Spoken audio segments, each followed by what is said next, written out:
అటు ఇటు పరిగెడుతూ ఎవరైనా రక్షించే వాళ్ళు ఉన్నారా, ఎవరైనా తప్పించే వాళ్ళు ఉంటే ఏం ప్రయోజనం లేదండి. అయిపోయింది కృపాకాలం అయిపోయింది, దేవుని యొక్క ప్రేమ కాలం అయిపోయింది. ఇక ఎవడు నేను తప్పించలేడు, ఎవడు రక్షించలేడు, ఒక్క చుక్క నీరు కూడా నీకు పోసేవాడు ఉన్నాడు. అటువంటి ఆ నరకుని తప్పించడానికే యేసు ప్రభువారు ఈ లోకానికి వచ్చాడు. అటువంటి పాతాళము నుండి, అటువంటి యాతనకరమైనటువంటి తలమును రక్షించడానికి దేవాది దేవుడు తన అద్వితీయ కుమారుని, ఏకైక కుమారుని లోకానికి పంపించాడు.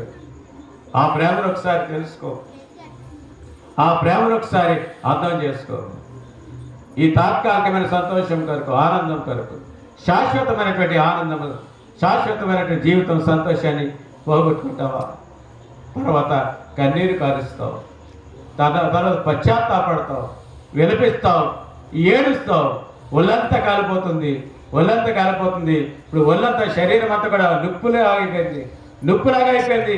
ఆ శరీరం అంతగా ఆ యొక్క మడుతుంది, శరీరం కూడా అగ్ని మడుతుంది. శరీరం ఇప్పుడు కనిపించేది శరీరం అంతా కూడా ఆ అగ్ని జ్వాలలతోటి ఆ నిప్పులాగా మారిపోతూ వచ్చింది. ఎవడు తప్పిస్తాడండి? ఆ నరకంలోకి ఎవడు వెళ్తాడు? నిన్ను రక్షించేవాడు ఎవడు? దానిలోనికి వెళ్ళకపోవడమే దేవుని యొక్క ప్రేమను తెలుసుకున్నావు. ఆయన రక్షకుడు అని నువ్వు విన్నావు, ఆయన శిలువలో నీ కొరకు మరణించాడని నీవు విన్నావు, ఆయన యందు విశ్వాసం ఉంటే రక్షణ పొందుతావని విన్నావు, యేసు రక్తం ప్రతి పాపము నుండి నిన్ను పవిత్రపరుస్తుందని విన్నావు, నీతిమంతులుగా చేపడతా విన్నావు, పరలోక రాజ్యానికి తీసుకెళ్తుందని విన్నావు.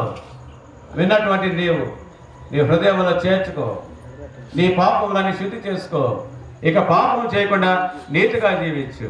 అప్పుడు నీవును నీటి వారును రక్షణ పొందుతారు. ఈ సహోదరి అందునిమిత్తమే దేవుడు ఈ రాత్రి కాల సమయంలో ఈ క్రిస్మస్ వార్త కూటాన్ని ఏర్పాటు చేశారు. ఎంతో విశ్వాసం వచ్చండి, అప్పుడు నీవును నీటి వారును రక్షణ పొందుతారు. అట్టి కృప పరిశుద్ధాత్మ దేవుడు ఈ గుడికలో పాల్పొందినటువంటి ప్రతి వారికి దయచేయను గాక. స్థానిక